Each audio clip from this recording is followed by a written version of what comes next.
Watch.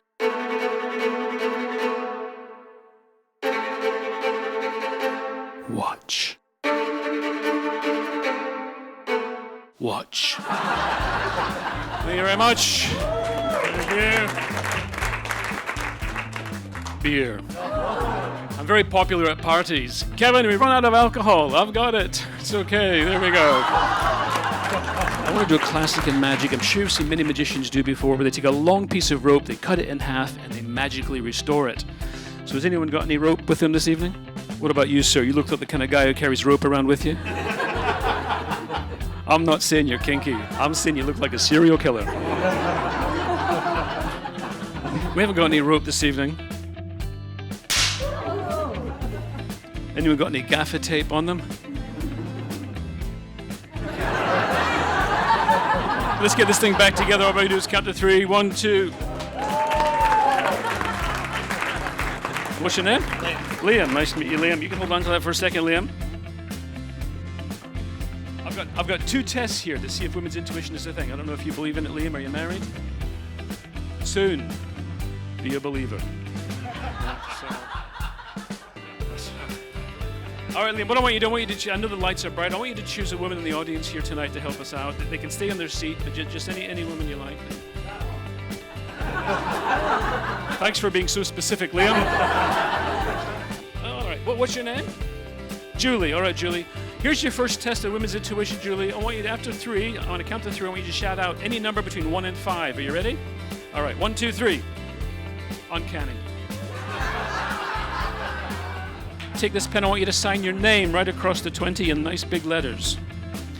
That way you will recognize it if you ever, when you see it again.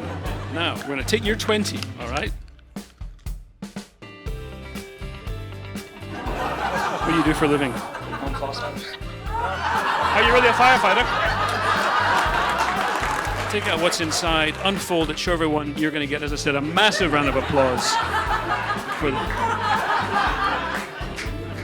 Well, you screwed that up.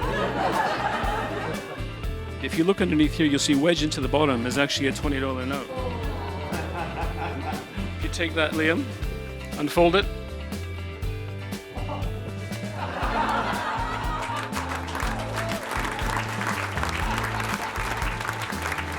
You see, Nancy, sword swallowing's easy. The blades are narrow. You can breathe around them. With a balloon, it's really difficult because they can constrict your entire airway. That's why you're here, Nancy. If I turn blue and collapse, you're going to give me the kiss of life. Or death. Yeah. Do you want to have a practice first? Are you okay?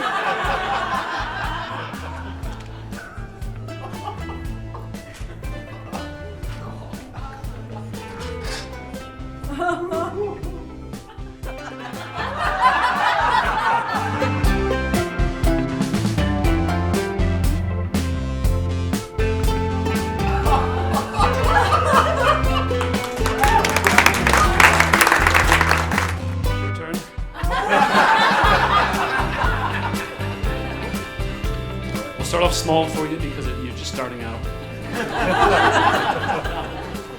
Now, what I'm going to do, Nancy, I'm going to make you a little balloon animal just for helping me. All right. So, of all the animals, the entire animal kingdom, what's your favorite animal? A gecko.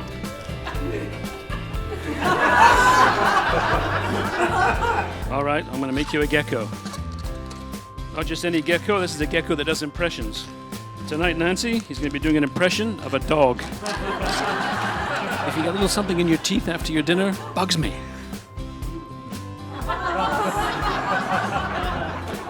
Check this out. You're that quick? That's pretty... Oh, excuse me. So it's a stone. Cool. Listen, Michael, we're going to do cups and balls tonight, but I've simplified it for you, Michael. 1 cup. 1 ball. 1 ball. What's going to happen, Michael? Sometimes the ball will be underneath the cup. Sometimes the ball will be in my pocket. All you have to do is keep your eye on the ball. We'll start off with a nice simple one, Michael. Where's the ball? On top of the cup. Actually, Michael, it's on the bottom of the cup. The cup's upside down. No more clues. All right. We take the ball. the ball completely disappears. And it appears back underneath the cup, just like that.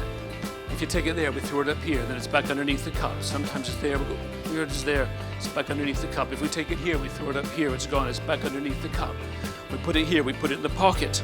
It comes back underneath the cup. We put it in the pocket. It has to be in the pocket, it can't be under the cup. It's underneath the cup. You're not following this, are you, Michael? It's too fast. I'll tell you what we're going to do, Michael. We're going to slow it down for you. Make it nice and easy. We take the ball. We put it in the pocket. Michael, where's the ball for $50? Michael, I just put it in my pocket.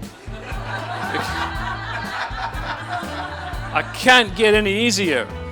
Now, if you said my pocket, then it would be underneath the cup. But, you know, that's how it goes. I'm going to teach you how to do this. Get yourself a cup. You're going to make a fortune. I've only been doing this for a couple of minutes, Michael, and already you owe me $50. What you do, Michael, you take the ball, you put it in your pocket. And when it's in there, you give your ball a flick.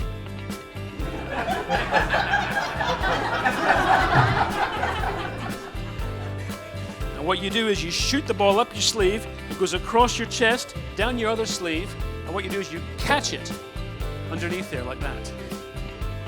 What you must never do, Michael, is put the ball in the other pocket, because then you have a confused ball. And when you flick it, you end up with a potato.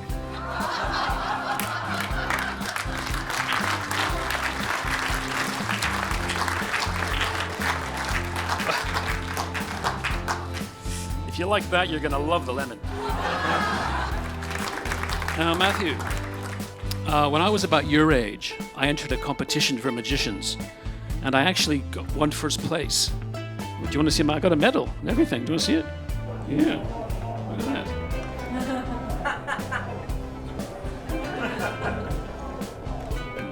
If I give you 2 back, how many do I have?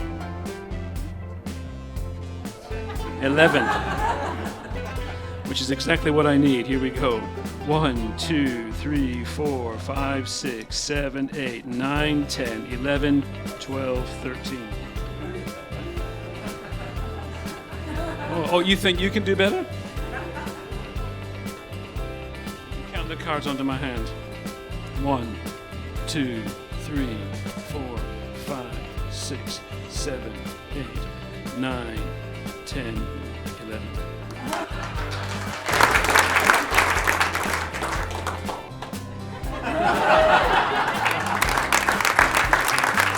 Married couple here? Couple on the end there, you married? No? Michael, come stand over here. Michael, no, that's all right. Over there, that's fine. What's your name?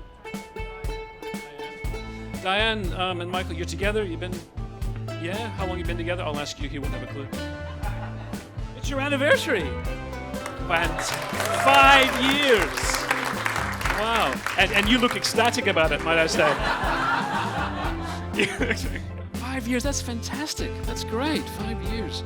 Yeah. Do you guys ever play dress-up games?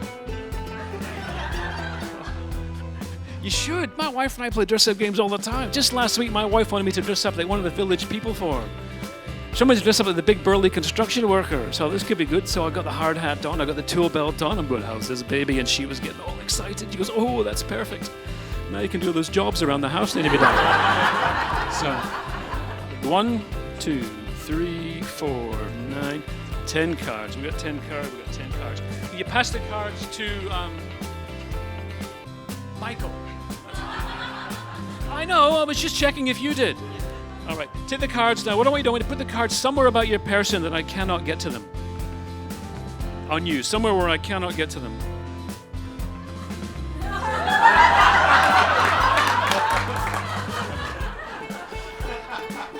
I can see it's going to be your lucky night. All right, Michael, count 10 cards onto my hand. 10 cards. All right, Michael, I want you to take these, and I want you to put them in your pocket.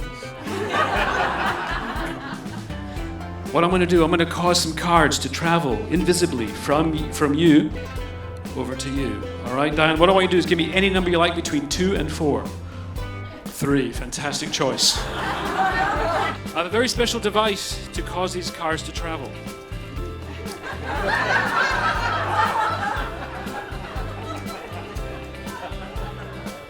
You could have the best anniversary of your life. And here we go, Diane. Here's the first one. 3 cards have now magically traveled from you over to you. Take out your cards. I want you to count them out loudly onto my hand. 1, 2, 3, 4, 5, 6, 7 cards. All right, Michael. Moment of truth. Count them out loud in my hand. We've got 1, 2, 9, 10, 11, 12, 13 playing cards. Thank you very much. I'd like to tell you a bit of a story. And it's a bit of a legend in our family, and it's about the Monkey King. You see, several years ago, my grandmother died, and my mom and I were clearing out her house. And we were up in the attic, which is where all good stories start. And I came across this old box, and it was falling apart, and my mom said, "Be careful with that. That's the Monkey King." And I kind of laughed, and my mom says, "Don't laugh." And she told me the legend of the Monkey King. And apparently my great-grandfather had heard that the Monkey King lived in the jungles of South America. And if you could find the Monkey King and kill the Monkey King, you would have all the Monkey King's power. And my great-grandfather went down to South America in search of the Monkey King. And for months he was there, hacking his way through the jungle with his machete. Months and months hacking his way, couldn't find anything. He was about to give up, and one day he came across a clearing and realized as he stood there that everything was silent. And as he looked around him, he realized that he was surrounded by giant stone statues of monkeys. And as he looked around, a shadow fell across one of the statues, and there, standing on top of that stone statue, was the Monkey King. Brandishing a sword, and with a huge shriek, the Monkey King leapt down and attacked my grandfather with his sword. And my grandfather had to fend himself off with his machete, and they fought backwards and forwards. And the Monkey King was fierce and vicious, running up and down my grandfather. He was only a little monkey. Up and down he ran, fighting with my grandfather. And finally my grandfather, one final swipe of his machete, saw the Monkey King's sword fly through the air and land on the ground. And attached to that sword was the Monkey King's hand. And the Monkey King limped over to his sword, picked it up with his other hand, and committed hara-kiri, which is unusual because they were in South America, but that's the story. And my grandfather apparently brought the remains back home and kept them in the attic in this box. And I'm going to use the power of the Monkey King tonight to do an amazing feat of magic. Are you up for that? Yeah. All right. Madam, would you please come up here and help me? See, Rachel, I have brought the Monkey King here tonight. Would you like to see him? Would you like to see the Monkey King? Yes!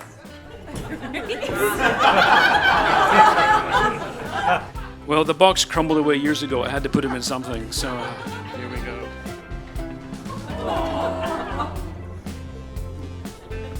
And we're going to use the Monkey King tonight, Rachel, to do an amazing card trick. Here we go. You can stand a bit closer to me, Rachel. I've had a bath. All the cards are different. Rachel, I want you to take a card, any card you like, apart from that one. No, I'm joking. All right, now, Rachel, if you look closely at the Monkey King, you will notice something very strange. He only has one hand. Guess what? Guess where the other hand is? Guess harder, Rachel.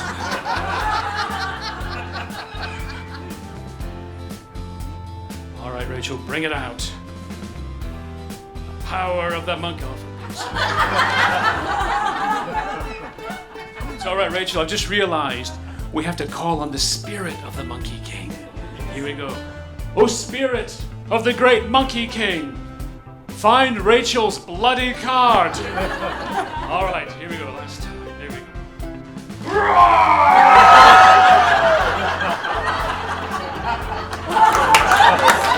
Actually, the power of the Monkey King is so great that your playing card is now flying around this room at this very moment. It's flying around this room, actually, and Elvis has landed in your right hand trouser pocket.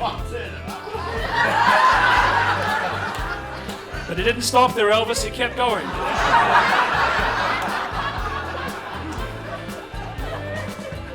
And it's now landed in my left shoe.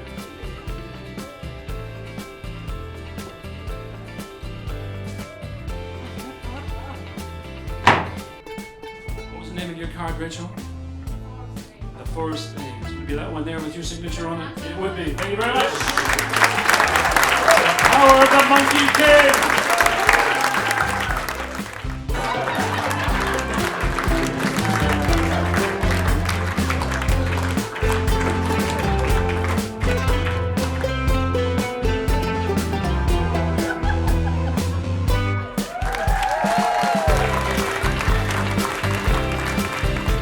The show was great magic tricks, really funny. Enjoyed every minute of it, even though I did have to get up on stage. It was hilarious, and I don't know how he did the things that he did. We just a great night out. Oh, I thought it was hilarious. It was absolutely fantastic. So yeah, I definitely recommend people to see Kevin's show.